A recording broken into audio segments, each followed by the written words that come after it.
welcome to Turbo Machine classes. In today's class, we will discuss about steam turbines. Module number 3, steam turbines. So before going to the velocity triangles,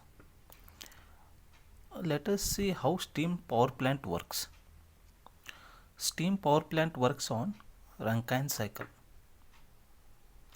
So Rankine cycle, it has two adiabatic process and two constant pressure process. So it has four components.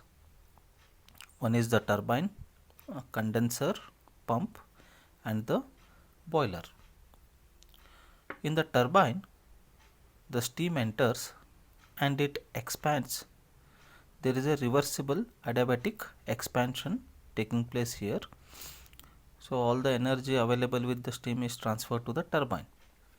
And when low enthalpy steam comes out, it is condensed into water, and this process takes place at a constant pressure. Next, the water is pumped. Again, this pumping, it is a considered as reversible adiabatic compression. It is pumped to the boiler, where the water is again converted its phase from liquid to gas vapor by heating. Okay, so heat addition takes place at constant pressure. So this is how the Rankine cycle works. And here you can see two graphs. One is the temperature versus entropy graph, and one is enthalpy versus entropy graph. So all this we have studied in applied thermodynamics. And efficiency of Rankine cycle is net work done divided by heat supplied. What is a net work done? Net work done is a turbine work minus pump work divided by heat supplied. What is a turbine work? Change in enthalpy. So inlet of the turbine, if I write it as 1 and this as 2, then change in enthalpy is H1 minus H2. What is a pump work? Pump work is, if I take this as 3 and outlet of the pump as 4, it is H4 minus H3. So H1 minus H2 for the turbine and H4 minus H3 for the pump. And heat supplied, here you are supplying the heat in the boiler. So it is H1 minus H4. H1 minus H4. So this concept you have studied in your applied thermodynamics. So in turbo machine, we will go further into this Rankine cycle. We will concentrate only over the turbine. In turbo machine subject, in steam turbines, we will concentrate only on this turbine. So what happens inside the turbine? Okay, let's go to the next part.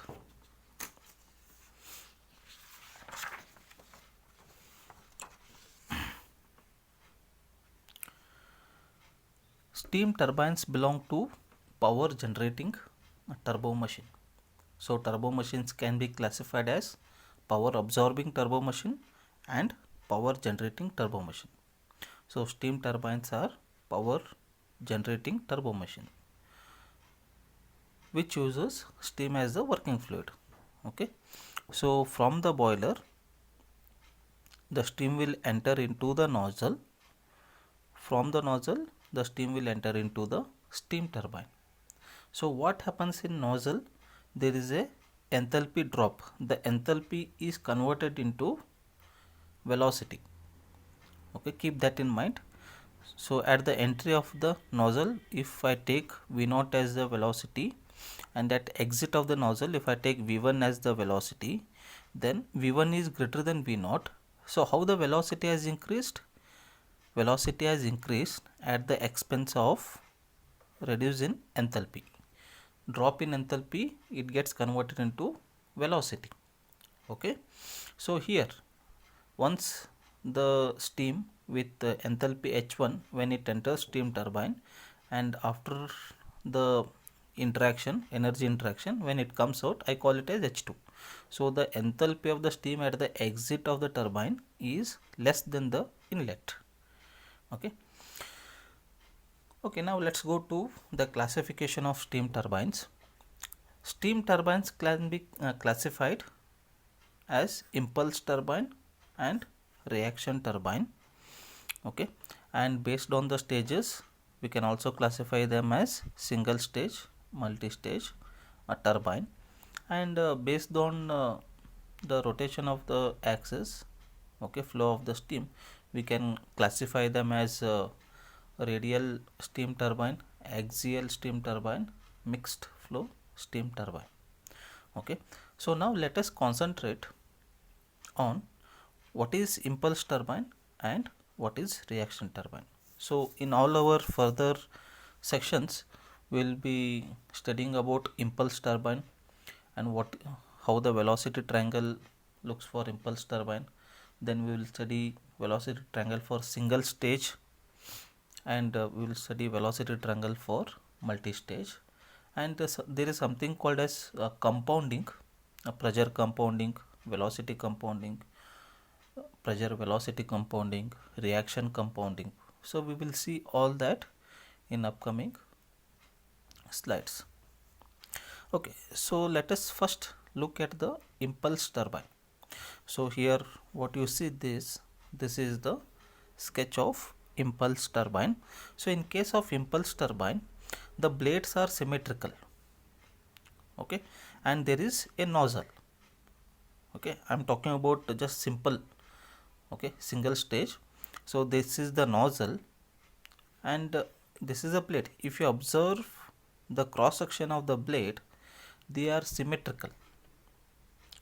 Okay, so the steam comes out of this nozzle, will enter into this, energy interaction takes place, the blade moves, and the steam comes out in this direction.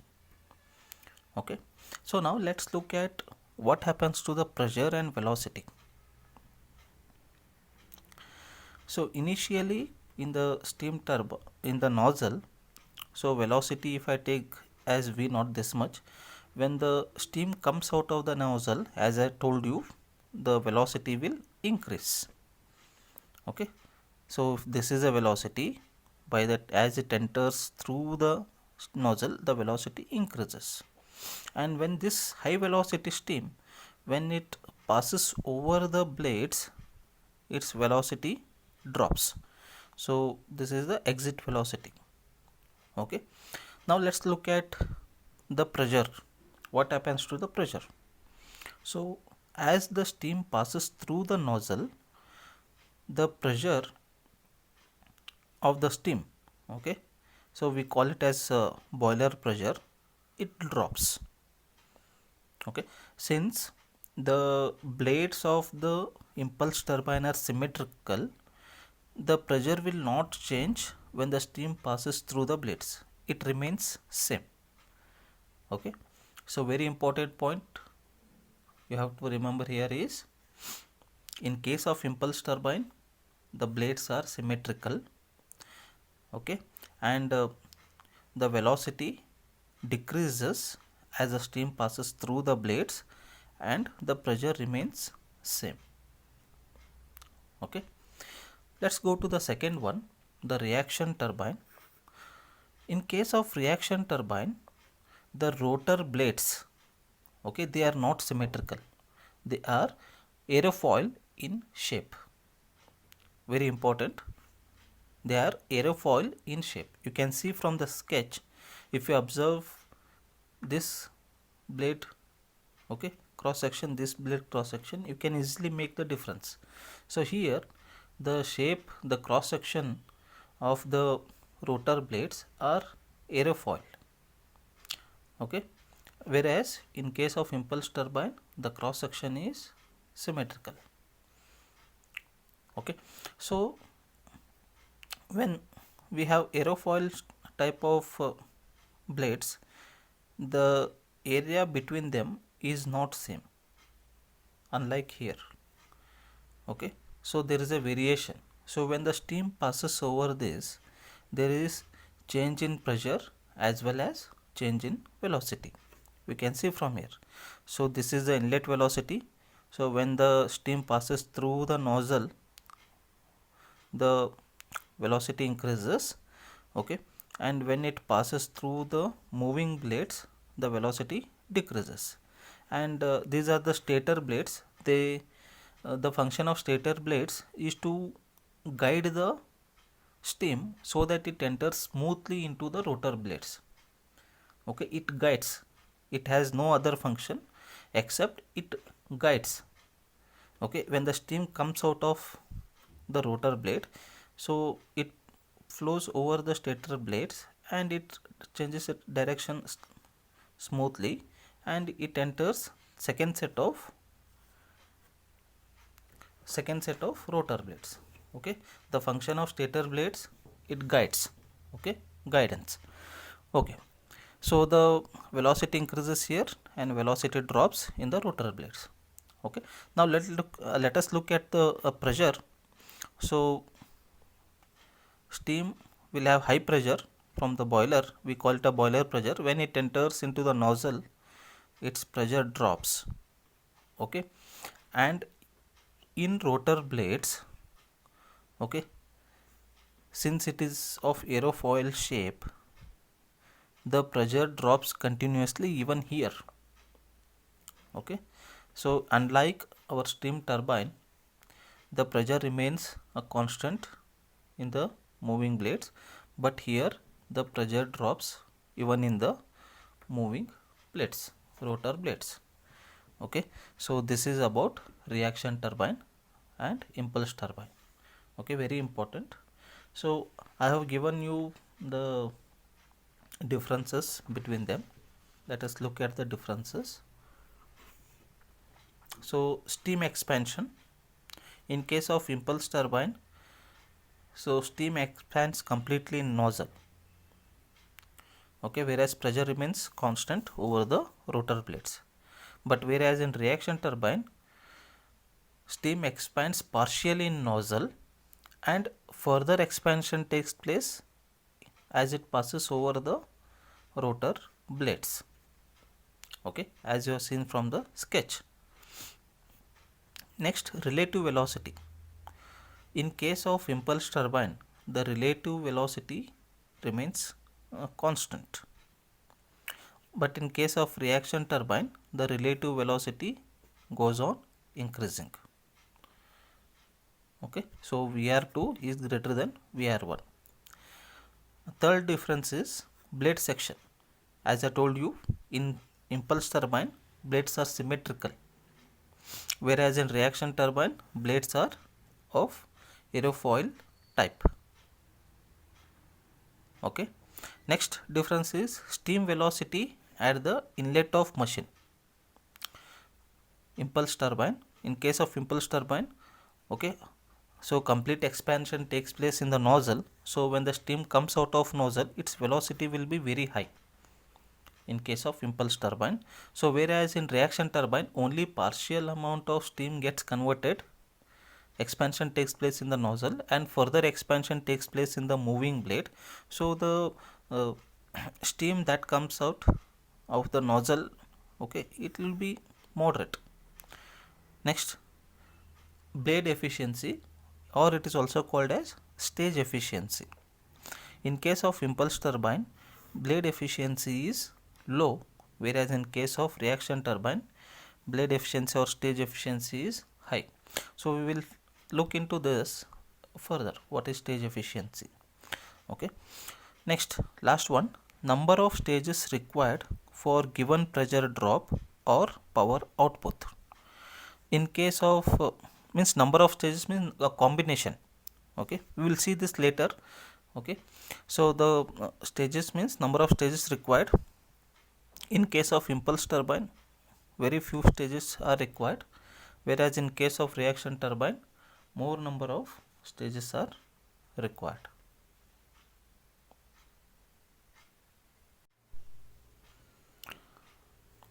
Now let's look at how the velocity triangle looks for impulse turbine. So it's also called as D-LAVALS turbine. Okay, so you already studied velocity triangle. So this is V1, and the angle that it makes with nozzle, we call it as alpha 1. Alpha 1 is nozzle angle, and vertical component and horizontal component. The horizontal component of V1 is VU1, and the vertical component of V1 is VM1. Okay, and when the steam enters, velocity of steam with respect to relative to the moving blade, okay, we call it as relative velocity, and this vector in this direction, it is VR1, and it is making an angle of beta 1 with respect to the blade. Okay, so it has to enter smoothly into the through the blade. Okay, so it has to enter at an angle of whatever the blade angle is there. Okay, that's why we call it as beta 1. This is blade angle. Okay, and the difference between V1, okay, this vector V1 and VR1, this difference is U, that is the velocity of the blade. Okay, so velocity of the blade. Understood? Okay, so velocity triangle remains same, but depending on the direction of VU2, depending on the direction of VU2, the velocity triangles will vary. You know the work done expression, it is m dot, okay, V1 U1 plus or minus VU2 VU1 V1 plus or minus VU2 U2. Okay, so when we have to use plus sign, when we have to use minus sign.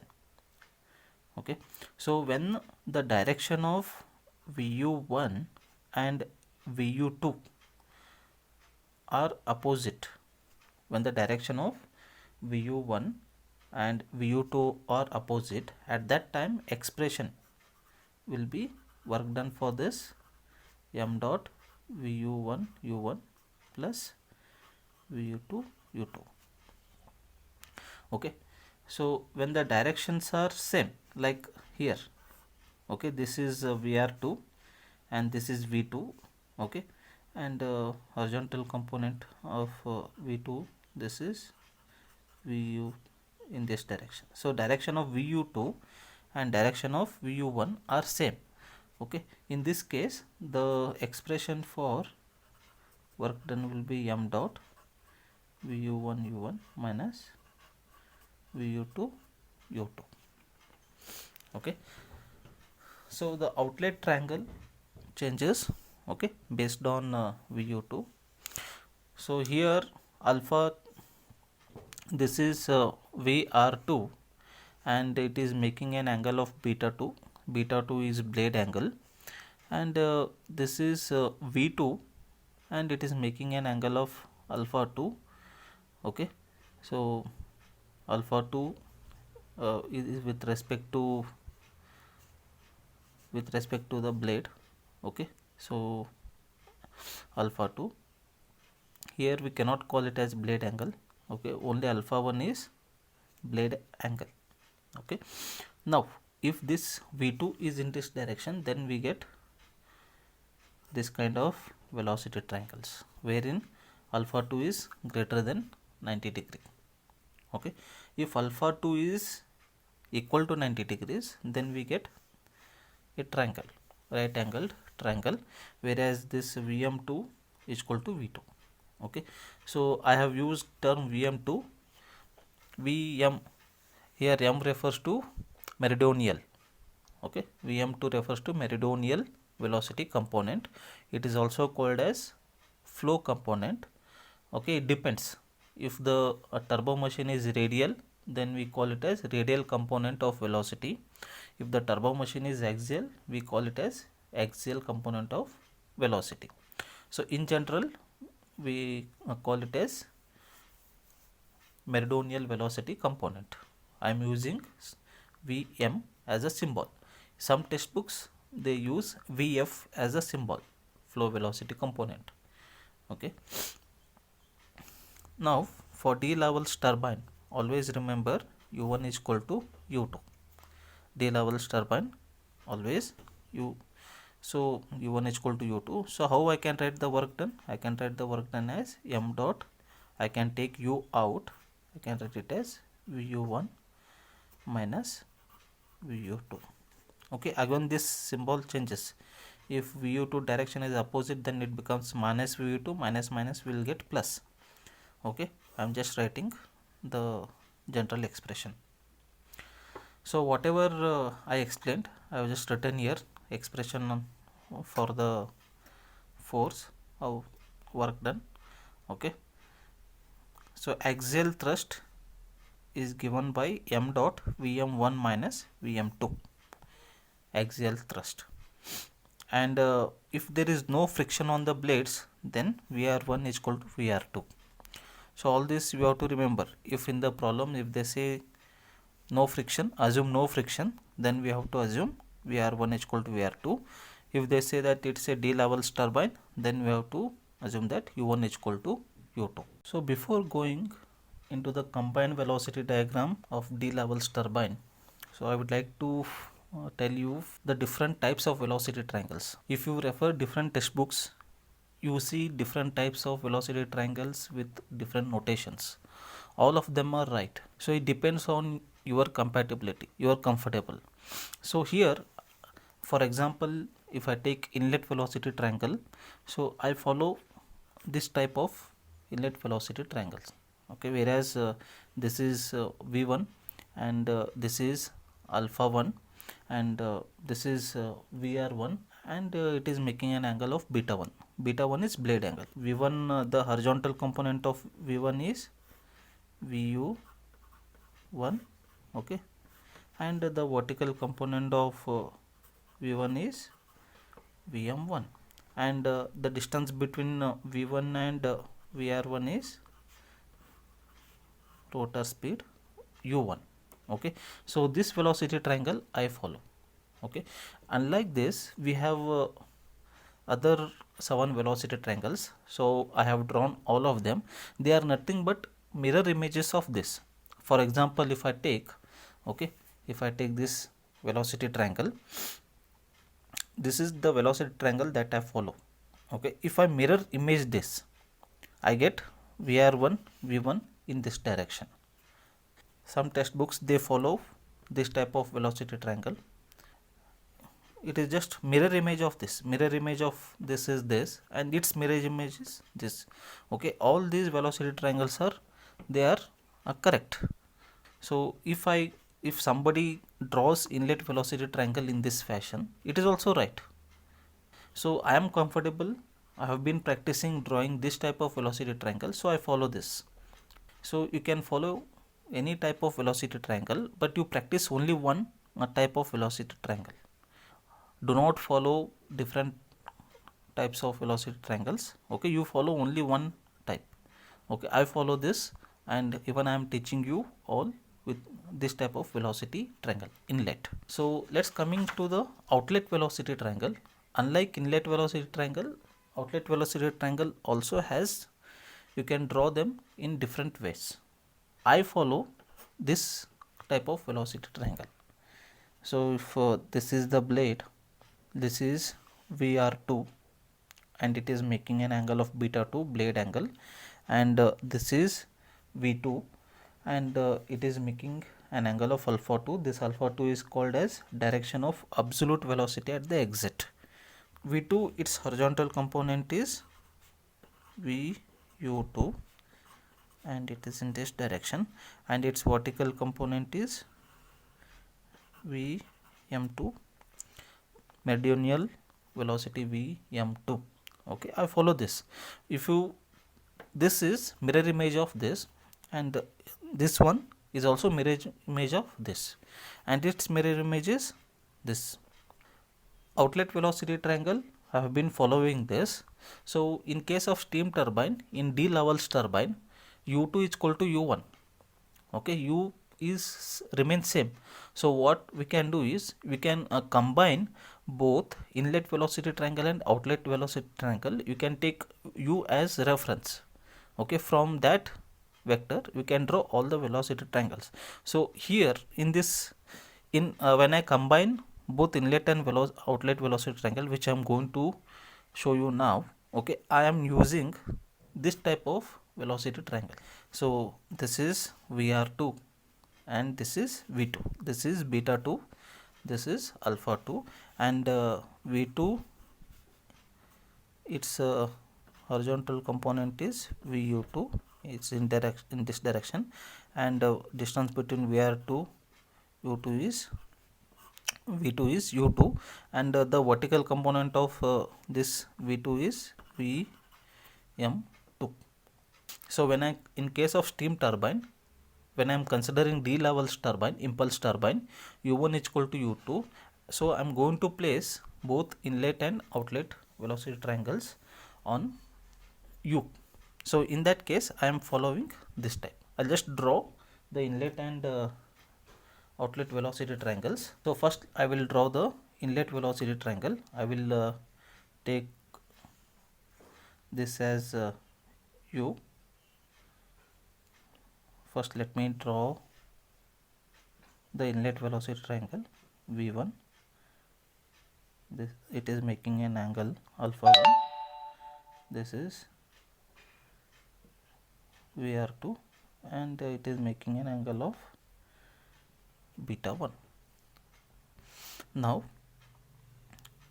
I told you I am going to draw this velocity triangle. So how it looks like, Vr2 is starting from here,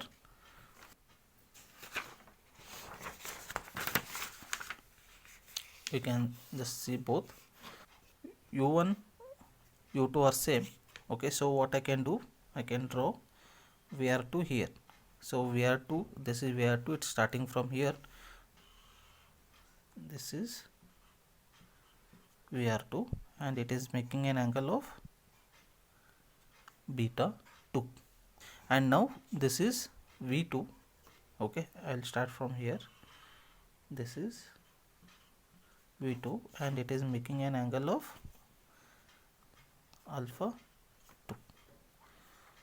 So this is how the combined velocity diagram looks like. This is U.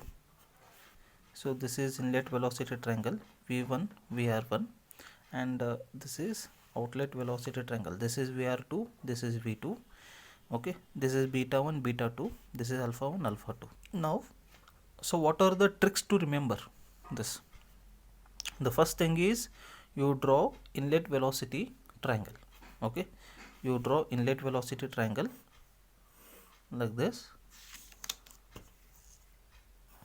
This is V1, this is Vr1, this is alpha 1, this is beta 1. You can draw the components of V1 later, that is Vu1 and Vm1. So from which point Vr1 starts, you draw a line like this, it is becomes Vr2. The first trick, from the point where Vr1 starts, from the same point Vr2 starts. If this is beta 1, this you write it as beta 2, just opposite of that. Okay, next from the point where V1 starts, you take that point and you draw a line, so this becomes V2. So from this point V1 starts in this direction and V2 goes in this direction. From this point, if I name it as E and B, from B Vr1 goes in this direction and Vr2 goes in this direction. If this is alpha 1, this we call it as alpha 2. Okay, so these are the tricks how to remember the combined velocity triangle. Don't confuse, it is very easy. Okay, you just draw first inlet velocity triangle. Once you draw inlet velocity triangle, you can easily draw the outlet velocity triangle. Okay, so if this is Vr1, so from this point I will draw Vr2. Okay, if this is V1, from this point I will draw V2. Okay, so V1 V2 has to start from the same point and Vr1 Vr2 has to start from the same point. So if I write this as inlet blade angle beta 1, then opposite of that it is beta 2. If this is alpha 1, just opposite of that is alpha 2. Now, so when there is no friction, VR1 is equal to VR2. Okay, when there is no friction. So what you need to do is, okay, when you are constructing the velocity triangles, okay, so you take a compass, you take VR1, and you mark like this, okay, and from this point, for whatever angle given, okay, you draw a line till it meets the semicircle, okay, the chord, okay. Once it meets, then VR2 is equal to VR1, no friction.